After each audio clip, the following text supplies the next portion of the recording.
दोस्तों, बड़ी खबर निकलकर सामने आ रही है। ईरान में खामोशी से बदल रही है सत्ता की ताकत। क्या आईआरजीसी के हाथों में जा रही है असली कमान? रिपोर्ट में बड़े नामों की एंट्री से मचा सियासी भूचाल। उधर अमेरिका ईरान डील पर आया नया ट्विस्ट। तेहरान को मिलने जा रहा 300 अरब डॉलर।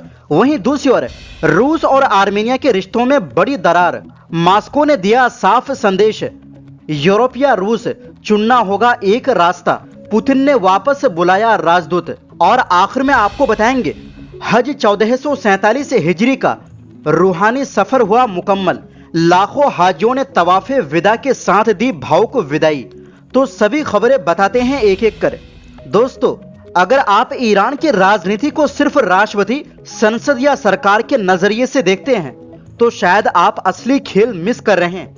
एक नई रिपोर्ट में दावा किया गया है कि ईरान के अंदर खामोशी से ताकत का बड़ा संतुलन बदल रहा है और इसकी कमान सीधे ईरानी रेवोल्यूशनरी गार्ड यानी आईआरजीसी के हाथों में जाती दिख रही है। ब्रिटिश अखबार टेलीग्राफ में प्रकाशित एक लेख के मुताबिक पश्चिमी देश अभी भी ईरान की असली सत्ता संरचना को ठीक से समझ नहीं पा रहे हैं। रिपोर्ट में कहा गया है कि अमेरिका इजराइल युद्ध के शुरुआती दौर में ईरान के सुप्रीम लीडर के मारे जाने या उनके उत्तराधिकारी माने जा रहे बेटे मुजतबा खामेनी के सार्वजनिक नजरों से दूर होने के बाद सत्ता के भीतर नई खींचतान शुरू हो गई।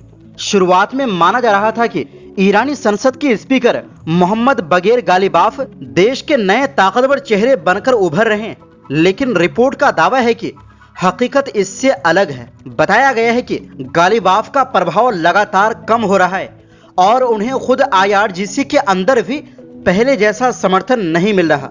रिपोर्ट के अनुसार अब सबसे ज्यादा चर्चा अहमद वहीदी की हो रही है, जिन्हें आईआरजीसी का नया प्रभावशाली चेहरा बताया जा रहा है। हालांकि उनके सामने भी एक बड़ी चुनौती है।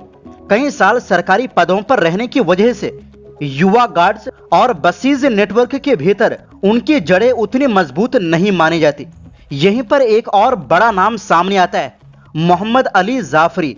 रिपोर्ट का कहना है कि ईरान के पूर्व रेवोल्यूशनरी गार्ड कमांडर जाफरी एक बार फिर पर्दे के पीछे से मजबूत भूमिका निभा रहे हैं। जाफरी को वो व्यक्ति माना जाता है जिसने रेवोल्यूशनरी गार्ड की आधुनिक संरचना तैयार की, उसकी खुफिया और साइबर क्षमताओं को मजबूत किया और पूरे देश में समर्थकों का बड़ा नेटवर्क खड़ा किया।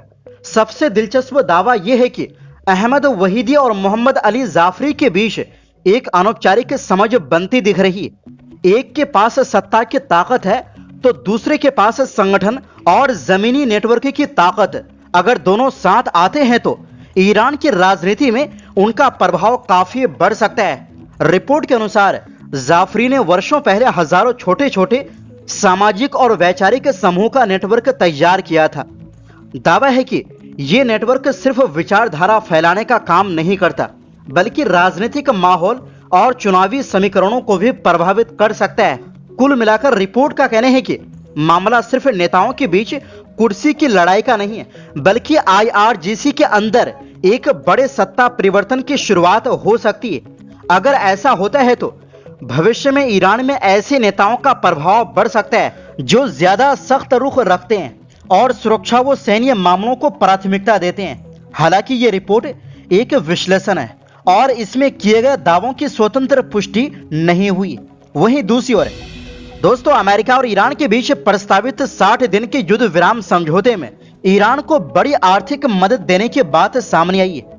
न्यूयॉर्क टाइम्स की रिपोर्ट के मुताबिक समझौता होने पर ईरान को 300 अरब डॉलर यानी करीब 28.5 लाख करोड़ रुपए का फंड दिया जा सकता है। साथ ही अमेरिकी कंपनियों को ईरान में निवेश की अनुमति भी मिल सकती है। एक ईरानी अधिकारी ने इसे रिकंस्ट्रक्शन प्रोग्राम बताया है। उनका कहना है कि अंतिम समझौते पर हस्ताक्षर होने के बाद ईरान को यह आर्थिक सहायता देने का वादा किया जाएगा। दूसरी ओर अमेरिकी राष्ट्रपति डोनाल्ड ट्रंप ने दावा किया है कि दोनों देश परमाणु कार्यक्रम को लेकर समझौते के करीब है। ट्रंप के मुताबिक ईरान परमाणु हथियार नहीं बनाएगा और उसके पास मौजूद एनरिच यूरेनियम को खत्म कर दिया जाएगा। हालांकि ईरान ने ट्रंप के दावे को खारिज कर दिया है। विदेश मंत्रालय के प्रवक्ता इस्माइल बघई ने कहा कि फिलहाल परमाणु मुद्दे पर कोई बातचीत नहीं चल रही। वहीं फार्स न्यूज एजेंसी ने सूत्रों के हवाले से बताया है कि समझौते के मसौदे में परमाणु सामग्री को नष्ट करने जैसी कोई शर्त शामिल नहीं है। वहीं दूसरी ओर दोस्तों, रूस और आर्मीनिया के रिश्तों में एक बार फिर तनाव बढ़ता दिखाई दे रहा है। मॉस्को ने अपने आर्मीनिया स्थित राजदूत सरगई कोपिरकिन को वापस बुला लिया है। इसकी वजह आर्मीनिया का यूरोपीय संघ यानी यूरोपियन यूनियन के साथ बढ़ता हुआ सहयोग बताया जा रहा है। रूसी विदेश मंत्रालय का कहना है कि आर्मीनिया लगातार यूरोप के करीब जा रहा है, जिससे रूस के नेतृत्व वाले आर्थिक संगठन यूरेशियन इकोनॉमिक यूनियन पर असर पड़ सकता है। रूस का साफ संदेश है कि एक साथ यूरोप और यूरेशियन इकोनॉमिक दोनों की राह पर ज्यादा दूर तक नहीं चला जा सकता। इससे पहले रूसी राष्ट्रपति व्लादिमीर पुतिन भी कह चुके हैं कि अगर आर्मीनिया यूरोपीय संघ में शामिल होना चाहता है तो उसे इस मुद्दे पर रेफरेंडम कराना चाहिए, यानी जनता की राय लेनी चाहिए। उनका कहना था कि ईयू और ईएयू की सदस्यता को एक साथ निभाना लगभग नामुमकिन है।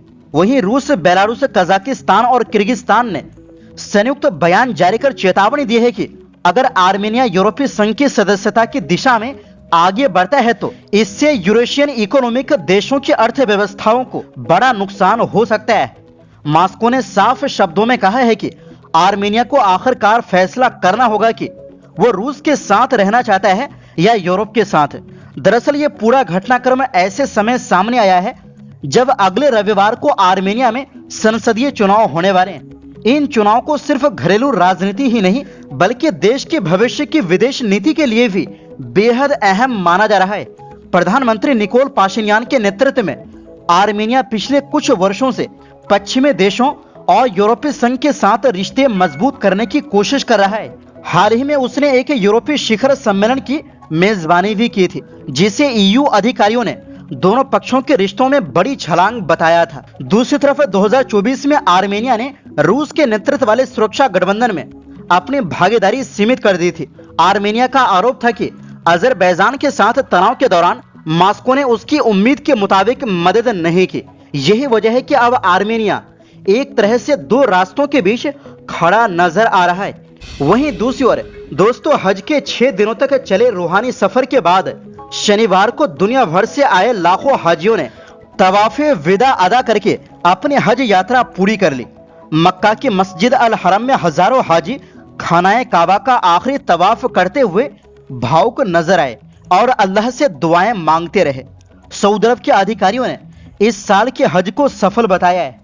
सरकार के मुताबिक सुरक्षा, ट्रांसपोर्ट, स्वास्थ्य और दूसरे इंतजामों की वजह से हाजियों ने अपने अरकान आसानी और इत्मीनान के साथ पूरे किए। इसी मौके पर सऊदी हज और उम्रा मंत्रालय ने खितामुहु मिस्क नाम का सालाना समापन समारोह भी आयोजित किया, जिसमें हज मंत्री तौफीक अल रबिया ने अगले साल यानी हज 1448 हिजरी की तैयारियों का भी ऐलान कर दिया। उन्होंने अलग अलग देशों के हज मिशनों को शुरुआती दस्तावेज सौंपते हुए कहा कि अगले हज की तैयारियां अभी से शुरू कर दी गई। दरअसल इस साल हज में कुल 17,07,301 लोगों ने हिस्सा लिया। इनमें 15,46,655 हाजी विदेशों से आए थे, जबकि 1,60,646 लोग सऊदी अरब के अंदर से हज पर पहुंचे। इस तरह लाखों मुसलमानों ने अरफात, मुजदलिफा, मीना और काबा की जियारत के साथ अपने हज के सफर को पूरा किया और अब दुनिया के अलग अलग देशों की ओर वापसी शुरू हो गई। तो फिलहाल के लिए इस रिपोर्ट में बस इतना ही।